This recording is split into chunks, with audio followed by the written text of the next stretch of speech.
ગુણાતીતાનંદ સ્વામી કહે અમે તો મહારાજની આજ્ઞાએ આવ્યા છીએ એમ રામાનંદ સ્વામી કહે છે, પણ હવે તો સાક્ષાત પોતે પુરુષોત્તમ પધાર્યા છે, સાક્ષાત પોતે પુરુષોત્તમ પધાર્યા છે. હા, એટલે જેવો પોતાનો પ્રતાપ છે અને જેવો પોતાનો મહિમા છે તેવા જીવના કલ્યાણ કરશે. ઓહો, અત્યાર સુધી આપણે આગળ ઓલા હરિલામૃતમાંથી જ વાત કરી કે ભગવાન કલ્યાણ કરવા માટે પ્રગટ થયા છે, તો આ વાતમાં એ જ આવ્યું કયો હે, જેવો પોતાનો પ્રતાપ છે અને જેવો પોતાનો મહિમા છે તેવા જીવના કલ્યાણ કરશે રામાનંદ સ્વામી. માટે આ તો અક્ષરધામના પતિ સર્વોપરી પૂર્ણ પુરુષોત્તમ ભગવાન પધાર્યા છે. બોલો, અક્ષરધામના પતિ અને સર્વોપરી પૂર્ણ પુરુષોત્તમ પધાર્યા ભગવાન. ને તે પૂર્વે ભગવાનના અવતાર થયા, તેણે જીવોના જે કલ્યાણ કર્યા છે તેવા કલ્યાણ તો પોતાના ભક્ત દ્વારા સહેજમાં કરશે. બોલો, એવા જે આ નારાયણ મુનિ તેના પ્રતાપ અને ઐશ્વર્ય છે તે તમને આગળ જણાશે. રામાનંદ સ્વામી કહે છે હજી તો તમે જોવો તો ખરા, જોજો તો ખરા કે કેવા કેવા પરચાન, કેવા કેવા ચમત્કાર, કેવો ઐશ્વર્ય બતાવશે. કે એવી રીતે રામાનંદ સ્વામીએ પોતાના આશ્રિત જે પરમહંસ તથા સત્સંગી તેમની આગળ આ નીલકંઠ બ્રહ્મચારીના પ્રતાપની બહુ વાત કરી. બોલો, ગામ ફરેણીમાં મંદિરની જગ્યા છે, ત્યાં હાલ બેઠક છે. ત્યાં રામાનંદ સ્વામી દેહ ત્યાગ કરીને ધામમાં ગયા. આજે ફરેણીમાં ગામમાં જે મંદિર છે હરિમંદિર, અને ફળિયામાં હનુમાનજી પધરાવ્યા છે, એ જગ્યાની વાત. દેહ ત્યાગ કરીને ધામમાં ગયા. ત્યાર પછી શ્રી સહજાનંદ સ્વામી જે તે પોતાના ગુરુની દેહ ક્રિયા એટલે અંતિમ વિધિ કરી અને તેની ધર્મ ધૂરપણાને ઉપાડી જતા હવા. પછી પોતાનો બધો કારભાર જે છે સત્સંગની જવાબદારી પોતે સંભાળી લીધી. ને તે સ્વામીના જે આશ્રિત તેમની સતશાસ્ત્રના ઉપદેશ કરીને સંભાવના કરતા હતા. સતશાસ્ત્રના ઉપદેશ કરી અને સાર સંભાળ જતા હતા.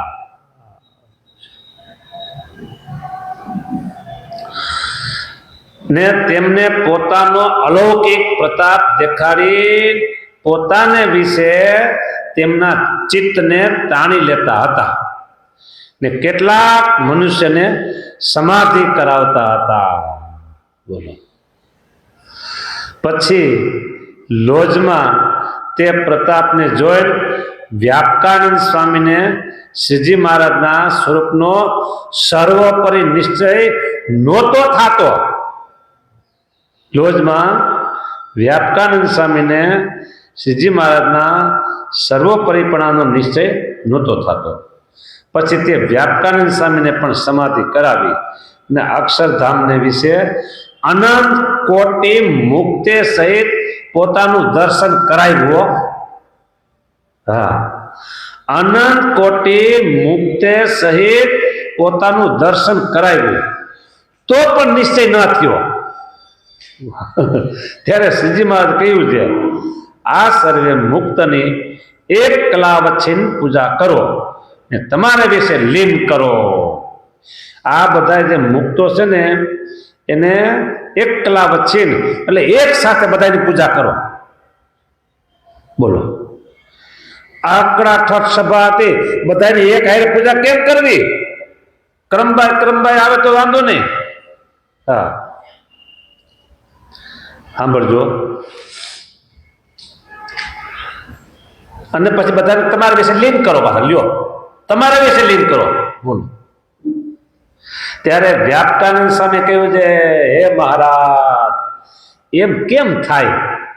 એક હારે આટલા બધાની પૂજા થાય કેમ? કે ત્યારે શ્રીજી મહારાજ બોલ્યા છે, તમે એમ સંકલ્પ કરો છે, આ રામાનંદ સ્વામી ભગવાન હોય તો તેમના સામર્થ્ય કરીને હું એટલા રૂપે થાવ. કેવી રીતે કે આ રામાનંદ સ્વામી એ ભગવાન હોય તો એના સામર્થ્યના પ્રતાપ કરી હું એટલા રૂપ ધારણ કરવું, જેટલા બધા મુક્તો છે ને અક્ષરધામના એટલા રૂપ મારા થઈ જાય. બોલો. ત્યારે તેમણે એમ સંકલ્પ કર્યો તો પણ અનંત રૂપે ન થવાનું.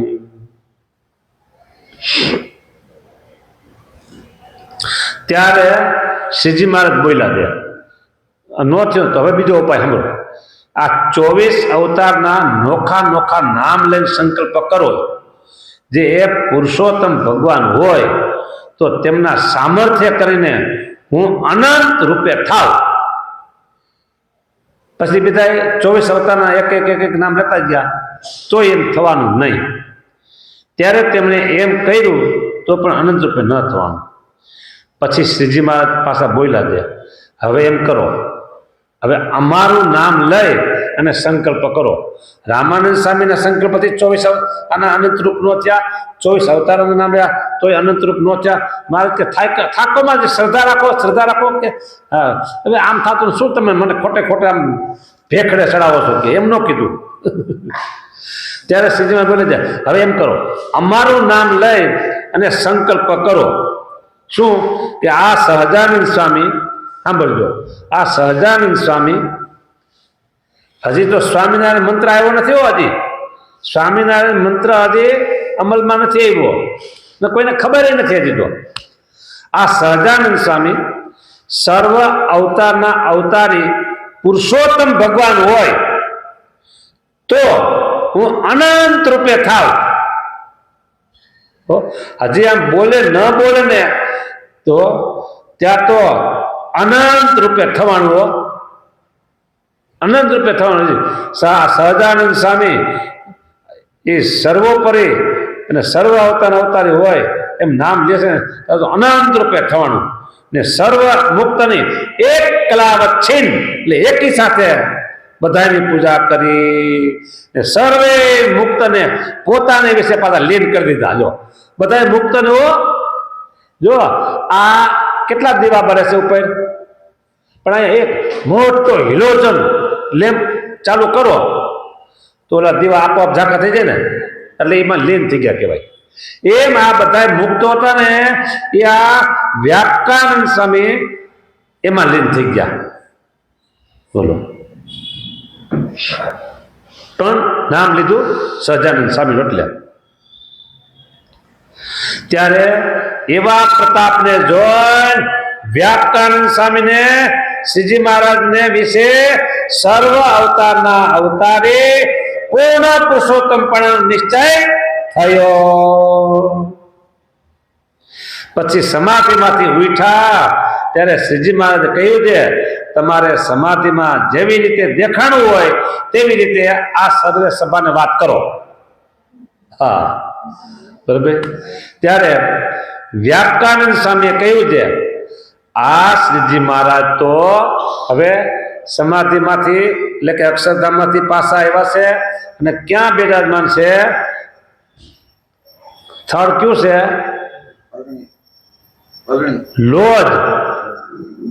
લોજ ગામમાં. હા, તે પછી લોજમાં તે પ્રતાપને જોઈને વ્યાપકાનંદ સ્વામી શ્રીજી મહારાજ સ્વરૂપ પર નિશ્ચય નહોતો થતો. એમ આખી વાત આલી બરાબર. આ લોજપુરની વાત છે. હવે એ વ્યાપકાનંદ સ્વામી વાત કરે છે, સાંભળજો. સમાધિ ન થાય પછી નજરે જોઈને વાત કરે એ સારી લાગે ને.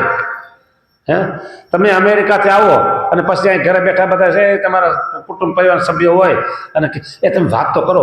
તમે અમેરિકામાં જઈને આવ્યા 15 દી રોકાનો, મહિનો રોકાનો, 6 મહિના રોકાનો, વાત તો કરો કે વાહ બેહો પછી વાતો કરી. એ સોફા ઉપર બેઠા હોય, હિંડોળા ખાતે બેઠા હોય, ખુરશી ઉપર બેઠા હોય, પછી વાત કરે. અમેરિકામાં અમે અમેરિકામાં ગયા ને ત્યાં ઉતરા નતા તો આમ, આગળ ગયા તો આમ રાતના 12-2 વાગી જાય તો પૂરું ન થાય. પહેલા વહેલા ગયા હોય તો આમ જોયું ન હોય, અત્યારે બધું જોયું છે, બધું ઇન્ટરનેટમાં બધું દેખાતું, એટલે બહુ આશ્ચર્ય ન થાય. અને પ્લેનમાં બેઠા ને, અને પ્લેન છે ને આમ ઊભું જ છું ને તમને ખબર ન પડે, હે આકાશમાં વહી ગયું ક્યાંય ને ક્યાંય ને ક્યાંય. આવું બધું વર્ણન કરે. અત્યારે આ બધું જોયું એટલે અત્યારે નવું ન લાગે. એમ આ વ્યાપકાનંદ સ્વામી મહારાજ કે હવે તમે આ બધા અહીંયા વાત કરો, અક્ષરધામમાં તમે જે જોયું હોય ને વાત કરો કે આ શ્રીજી મહારાજ સાંભળજો, સાંભળજો. આ શ્રીજી મહારાજ તો સર્વે અવતારના અવતાર ને અક્ષરધામના પતિ છે. તે માટે રામાનંદ સ્વામી તથા પૂર્વે થયા જે ભગવાનના અવતાર તે સર્વે શ્રીજી મહારાજની મૂર્તિને વિશે લીન થયા એમ મેં અક્ષરધામમાં દીઠું, અક્ષરધામમાં મેં જોયું. માટે આ શ્રીજી મહારાજ સર્વોપરી ભગવાન છે. આ શ્રીજી મહારાજ સર્વોપરી ભગવાન છે. સિક્કો લાગી ગયો, સાઈન થઈ ગઈ, સર્ટિફિકેટ મળી ગયું, ભગવાન સ્વામિનારાયણ સર્વોપરી છે અને છે. લ્યો, ત્યારે વ્યાપકાનંદ સ્વામીની વાત સાંભળી રામાનંદ સ્વામીના નિશ્ચયવાળા હતા જૂના શિષ્યો, બરાબર, તથા બીજા મતવાળા હતા, તેમના માનામાં વાત આવી નહીં. એને વાત ન મનાની હો. બીજા મતના હતા એને નહીં, અને રામાનંદ સ્વામીના જૂના શિષ્યો હતા, અમારે તો રામાનંદ સ્વામી એ જ ભગવાન, બીજા કોઈ નહીં કહે. બરાબર, હા તમે જોયું હોય છે, તમે કહો છો, અમને બતાવો તો માન્ય કે હા હા. ત્યારે તે સર્વેએ શ્રીજી મહારાજને પ્રાર્થના કરીને કહ્યું છે, હે મહારાજ, આ વાત સર્વેને સમજવામાં આવતી નથી, માટે અમને જે રીતે સમજાય તેવી રીતે કૃપા કરીને તમે કહો.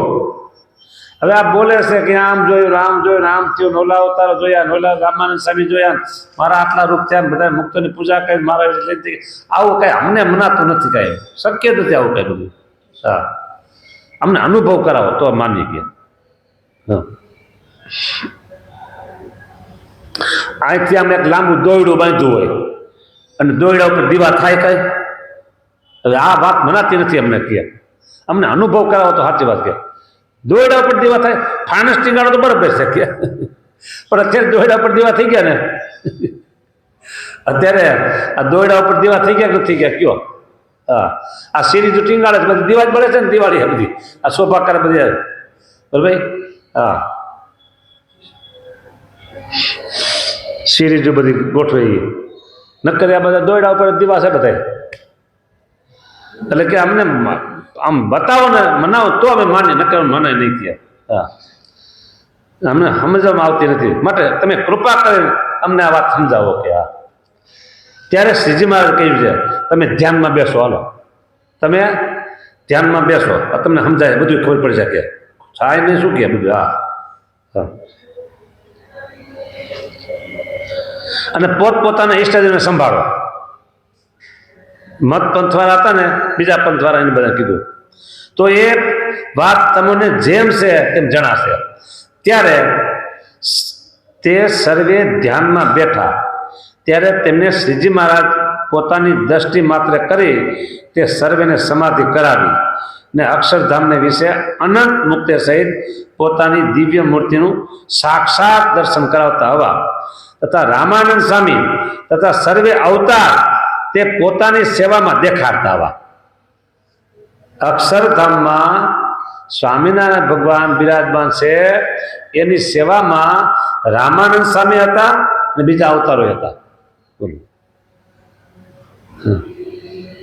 પછી પોતાની મૂર્તિમાં સર્વે અવતાર લીન કરી દીધા. તેમાં કેટલાક મનુષ્યને શ્રીજી મહારાજનો અડગ નિશ્ચય થઈ ગયો. લ્યો, પછી તે ભક્તને શ્રીજી મહારાજ સમાધિમાંથી જગાડતા હવા. પછી તે ભક્ત બોલ્યા છે, હે મહારાજ, આ સમાધિમાંથી જાગ્યા ને બધા, એ કે હે મહારાજ, તમે તો સર્વોપરી પૂર્ણ પુરુષોત્તમ ભગવાન છો, માટે તમારા પ્રગટ પુરુષોત્તમપણાના નિશ્ચયમાં સંશય ન થાય એવી એમને કૃપા કરો. બસ, હવે આટલું કહો. હવે આ વાતમાં ક્યારે સંશય થાય નહીં, ક્યારે એવી અમારી પર તમે કૃપા કરો કે હા. હવે ભગવાન સ્વામિનારાયણ એ કૃપા કરશે, બરાબર. ભગવાનને કૃપા કરવી પડશે, સમય દેવો પડે ને, વિચારવું પડે ને, હું આની પર કૃપા કરું કે ન કરું, કે શું કૃપા કરું કે ન કરું, વિચારવું જ પડે ને. હા, એટલે ભગવાન વિચાર કરશે 48 કલાક. કેટલી કલાક? 48 કલાક ભગવાન વિચાર કરશે. એટલે કાલે આપણે શાકોત્સવમાં જવાનું છે. હા, બાધુ બાગે. એટલે કાલની કથા ત્યાં સાંભળવા આવજો. અહીંયા કાલની કથા બંધ. જય સ્વામિનારાયણ.